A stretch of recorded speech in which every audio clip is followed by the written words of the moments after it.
Good day everyone! Welcome to Math Made Easy with Mom Belle. And if you're new to this channel, Lovely Day with Belle, please don't forget to subscribe and click the notification bell for you to be notified to my upcoming videos, okay? Our lesson for today is about multiplication of fractions. To multiply fractions is as easy as following the three suggested steps. First, multiply the numerators. Second, multiply the denominators. And then third, simplify the new fractions if needed. Here are some of the examples on how to multiply fractions. Example number 1. What is the product of 6/7 times 1/2? Okay, first multiply both the numerators and the denominators. So 6 times 1 equals 6. 7 times 2 equals 14. The product is 6/14. But this is not yet our final answer because the resulting fraction is still in the higher term. So we need to change it to lowest term by simplifying 6/14. To simplify 6/14, first we're going to look for the GCF of 6 and 14 using continuous division method.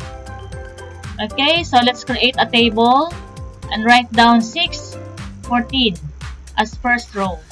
And then look for the lowest prime number that can divide 6 and 14, which is 2.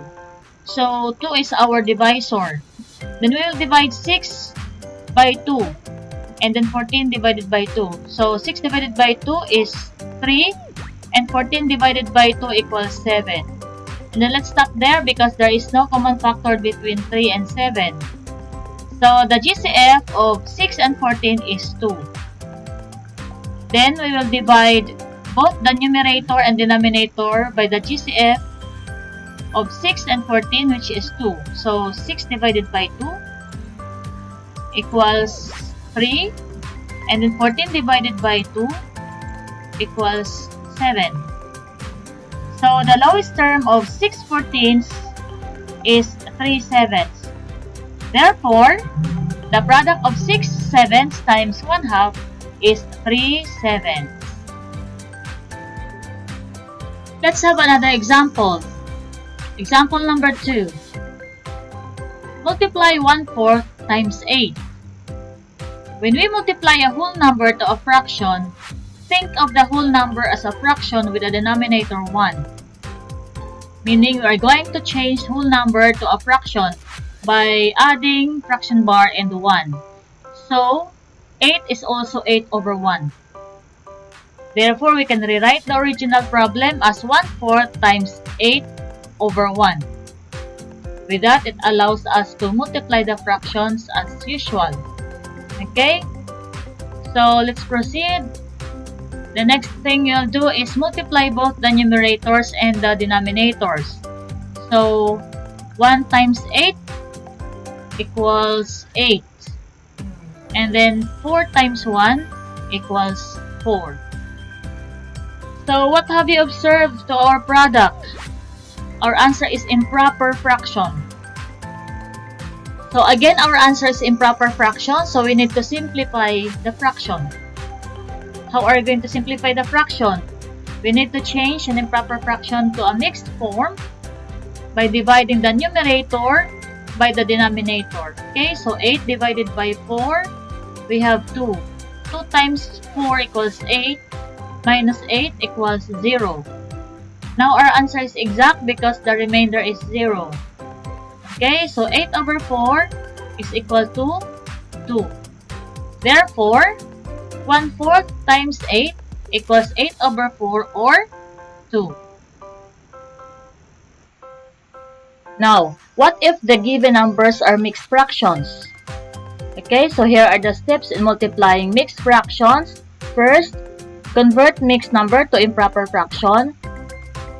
Second, multiply the numerators. And then third, multiply the denominators. And then last, simplify the fraction if needed. Now let's take a look at our example number 3. What is 2 and 3/5 times 3 and 4/6?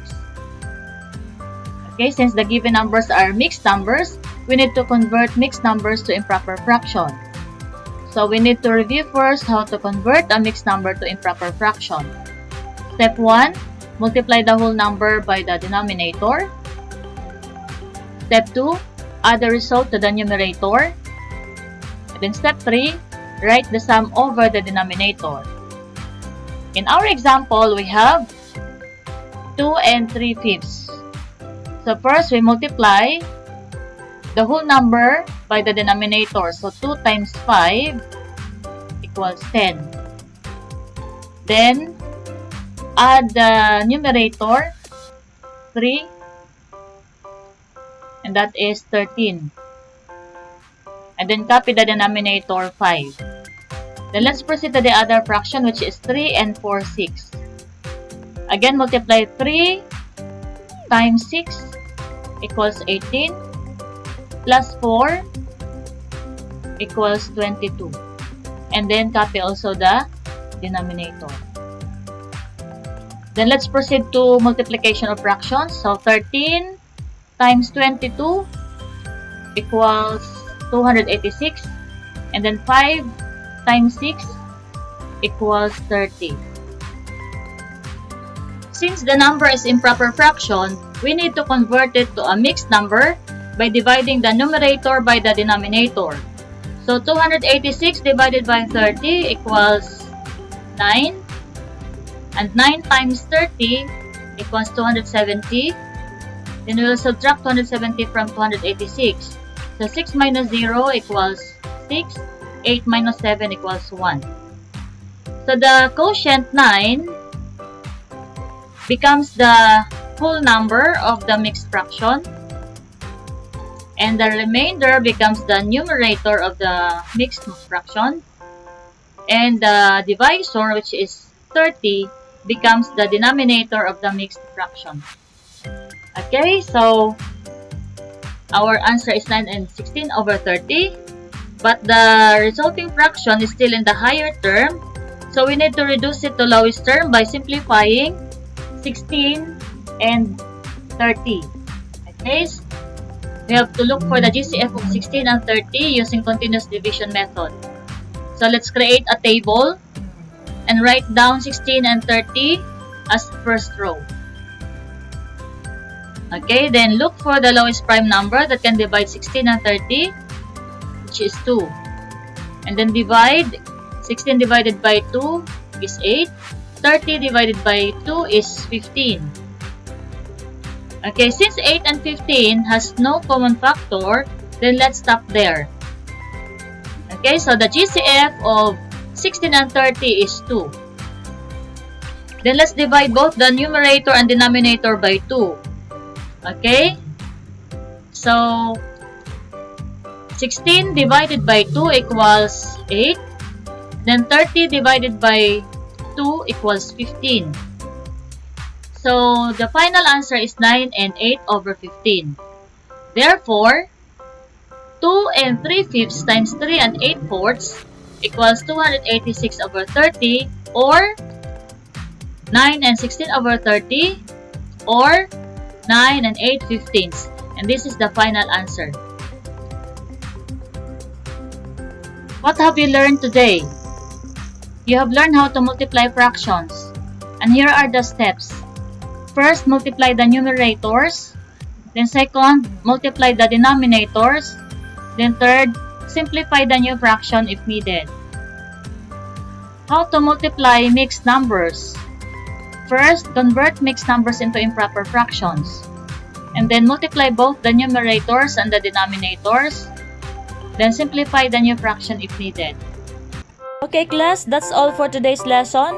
I hope you enjoyed the activity. Okay, so see you next time. Have a lovely day everyone.